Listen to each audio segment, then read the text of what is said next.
जिन साथियों ने अभी तक हमारा चैनल सब्सक्राइब नहीं किया है, हमारे चैनल को सब्सक्राइब कर लें और वीडियो को लास्ट तक जरूर देखें। अब हम पढ़ेंगे भारतीय न्याय संहिता की धारा 127, जो कि आईपीसी की धारा 340, 342, 343, 344, 345, 346, 347, 348 के समरूप है। सदोष परिरोध मतलब बीएनएस की एक धारा में, बीएनएस की धारा 127 में आईपीसी की धारा 8 समाहित है। यानी कि बीएनएस की धारा 127 8 धाराओं का वर्णन करती है। तो सबसे पहले हम जान लेते हैं कि ये आखिर है क्या सदोष परिरोध। सदोष परिरोध का मतलब क्या होता है, यह हम आपको सबसे पहले बताएंगे। यह सदोष परिरोध का अपराध को, यह जो धारा है 127 किसको परिभाषित करती है? सदोष परिरोध के अपराध को परिभाषित करती है। इसके अनुसार जो कोई किसी व्यक्ति का इस प्रकार सदोष अवरोध करता है कि उस व्यक्ति को निश्चित परिसीमा से परे जाने से निवारित कर दे। मतलब क्या कर दे? एक व्यक्ति को निश्चित परिसीमा से परे जाने से रोक दे। यानी कि निरुद्ध व्यक्ति को एक निश्चित परिसीमा में बाहर जाने की स्वतंत्रता नहीं रहेगी, उस चार दीवारी के अंदर ही बंद रहेगा और कहीं नहीं जा सकता। इस धारा के अंतर्गत सदोष अवरोध किया जाना आवश्यक है।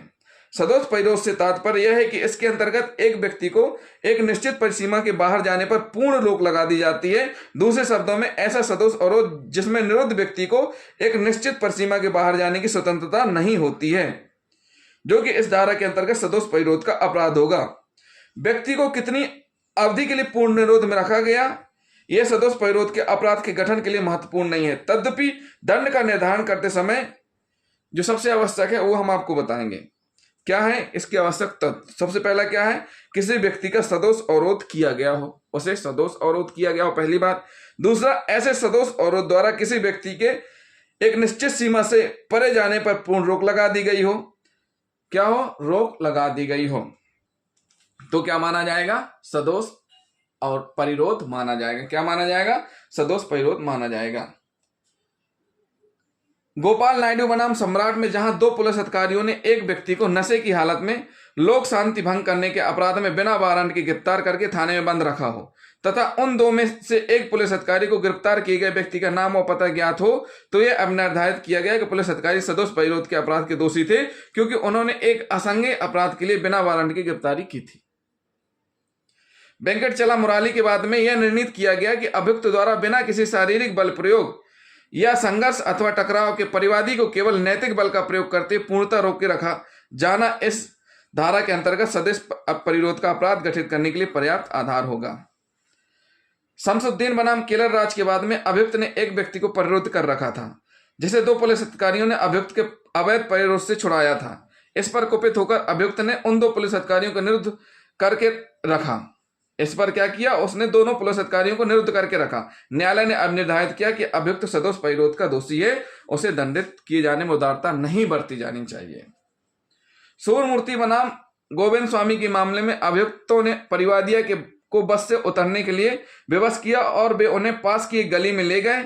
उच्चतम न्यायालय ने निश्चित किया कि अभियुक्तों ने सदोष अवरोध का अपराध किया था, न कि सदोष परिरोध का। तो साथियों, ये हुए कुछ उदाहरण। अब हम पढ़ेंगे बीएनएस की धारा 127 का सब क्लॉज 2। एक में दिया गया है क्या?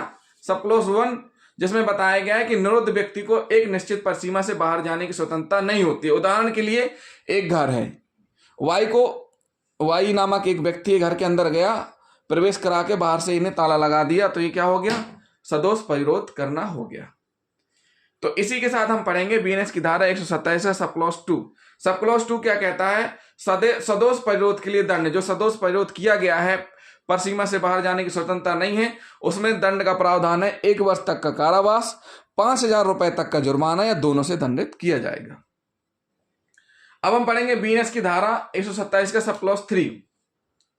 सदोष परिरोध 3 या अधिक दिनों के लिए, जब किसी को 3 या अधिक दिनों के लिए एक ऐसी जगह पर रखा जाए जहां पर उसे उस जगह से बाहर जाने की स्वतंत्रता नहीं है, यानी निरुद्ध करके रखा जाए, ऐसी स्थिति में सजा का प्रावधान है 3 वर्ष तक का कारावास, 10,000 रुपए तक का जुर्माना व दोनों से दंडित किया जाएगा। बीएनएस की धारा 127 का सब क्लॉज 4 क्या कह रहा है? 4 कह रहा है कि सदोष परिरोध 10 या अधिक दिनों के लिए, जब सदोष परिरोध 10 या अधिक दिनों के लिए हो तो सजा कितनी रहेगी? 5 वर्ष तक का कारावास, जुर्माना जो 10,000 से कम नहीं होगा, दोनों से दंडित किया जाएगा। फिर है बीएनएस की धारा 127 का सब क्लॉज 5, ऐसे व्यक्ति का सदोष परिरोध जिसे छोड़ने के लिए रिट जारी की गई और रिट निकल चुकी है, मतलब जिसे जाने के लिए आदेश जारी किया गया था लेकिन फिर भी नहीं छोड़ा गया, तो ऐसी स्थिति में 2 वर्ष तक का कारावास, जुर्माना दोनों से दंडित किया जाएगा। फिर है बीएनएस की धारा 127 का सब क्लॉज 6, किसी गुप्त स्थान में सदोष परिरोध, मतलब एक ऐसे स्थान पर उसको निरुद्ध किया गया जहां पर किसी को पता ही नहीं, उसको भी नहीं पता, एक गुप्त स्थान हो, ले जाकर आंखों में पट्टी बांध करके ले गए और एक ऐसी जगह कालकोठी में डाल दिया, वहां पर इस प्रकार से निरुद्ध करके रखा, तो ऐसी स्थिति में 3 वर्ष तक का कारावास, जुर्माना जो भी देय होगा, दोनों से दंडित किया जाएगा। फिर है बीएनएस की धारा 127 का सब क्लॉज 7, संपत्ति उद्यापित करने के लिए या कोई अवैध कार्य करने के लिए व्यक्ति को विवश करने के लिए सदोष परिरोध करना। किसी व्यक्ति को किडनैप कर लिया या किसी व्यक्ति को निरुद्ध कर लिया, किस लिए? संपत्ति प्राप्त करने के लिए, उसके ऊपर दबाव बनाने के लिए या कोई अवैध कार्य करवाने के लिए, विवश करने के लिए सदोष परिरोध करना, या निरुद्ध करके रखना, वह दंडनीय है, जिसमें सजा का प्रावधान है 3 वर्ष तक का कारावास, जुर्माना या दोनों से दंडित किया जाएगा।